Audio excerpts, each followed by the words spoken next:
A push to make healthy foods available to all in the U.S. Welcome back to Techstination. I'm Fred Fishkin. Joining us from the Robert Wood Johnson Foundation is Senior Program Officer Jamie Bussel. Hi, Jamie. Hi, good morning, Fred.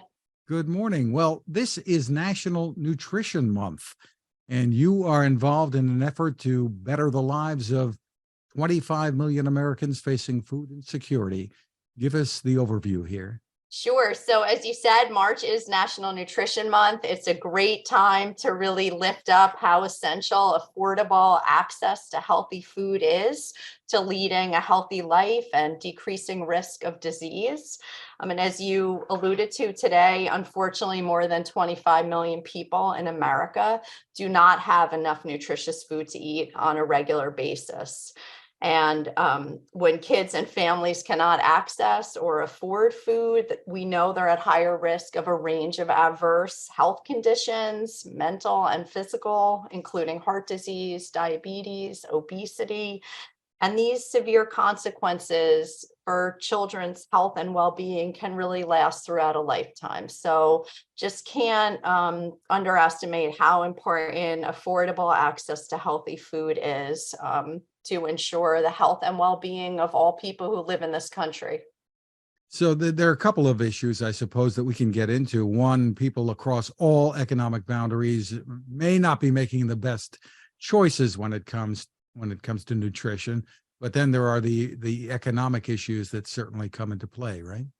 You bet. So I would say to that the choices people make are based on the choices people have.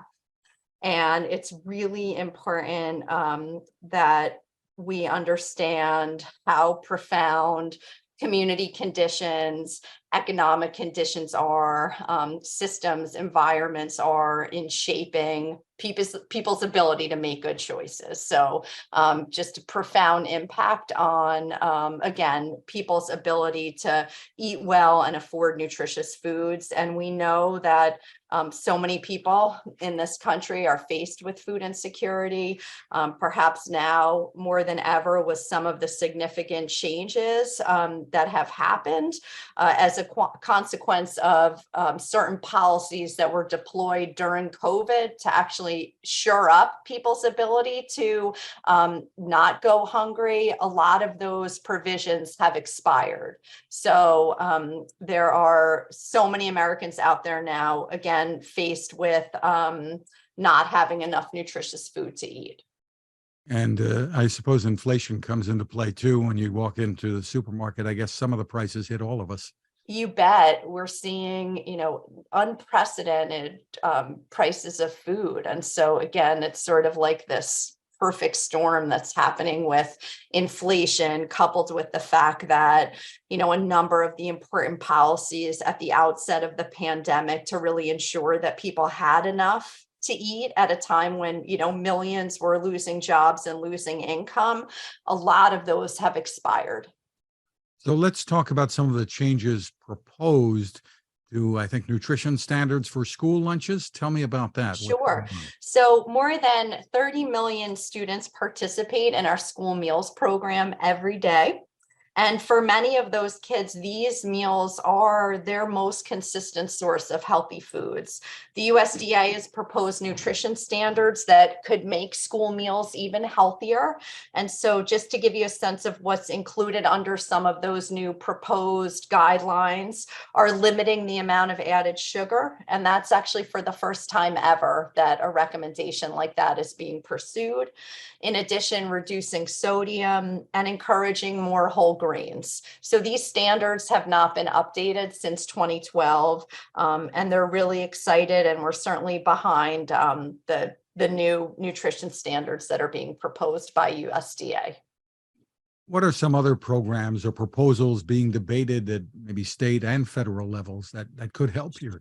Sure. So a couple things.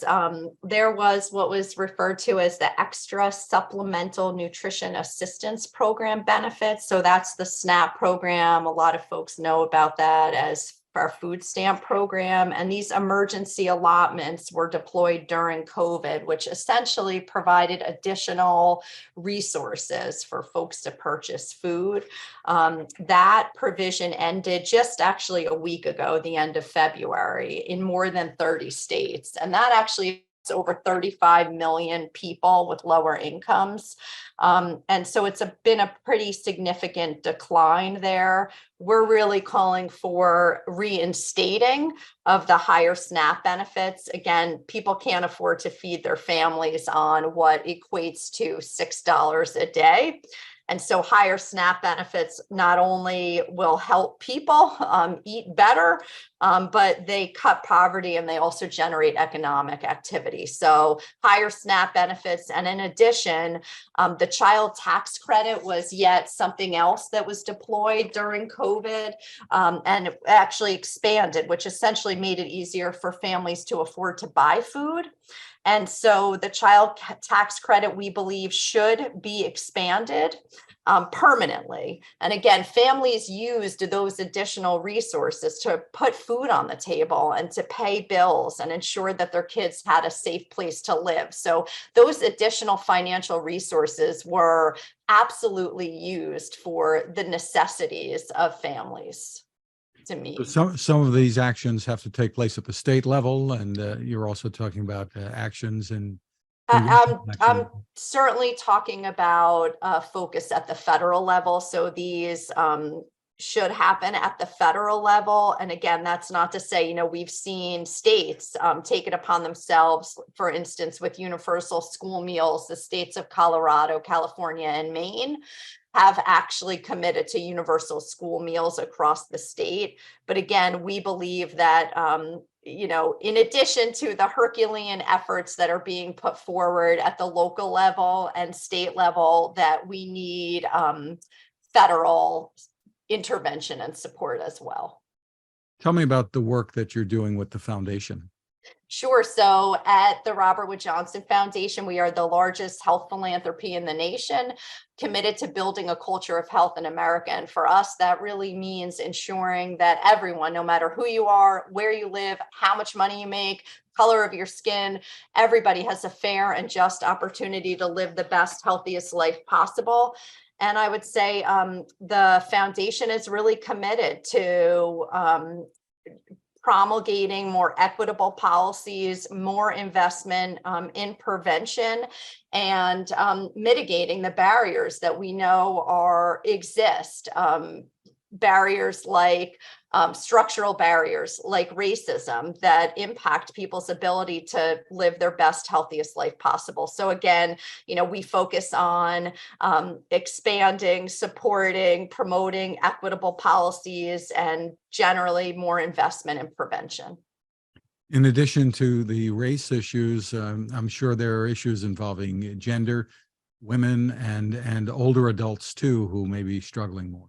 Absolutely, across the board. We really, I think, across the board need to be centering equity, centering health equity, centering racial equity, centering gender equity across the board, and really focusing on those populations that we know are disproportionately impacted by the issues like food insecurity, housing insecurity, et cetera. Are there online resources that people can turn to get more information? You bet, Fred. So I would say rwjf.org/nutrition is a great resource. Parents can use their voice, and everybody can be weighing in on the proposed standards that USDA has put forward with regards to the changes to the school meal program. So, everybody can be offering comments there. And I think it's important too, in the school meal space, for parents to talk to their schools about what they want to see done in their cafeteria. Very interesting. Well, thank you for the work that you're doing. Jamie Bussel, thank you for spending time with us. Thanks for having me.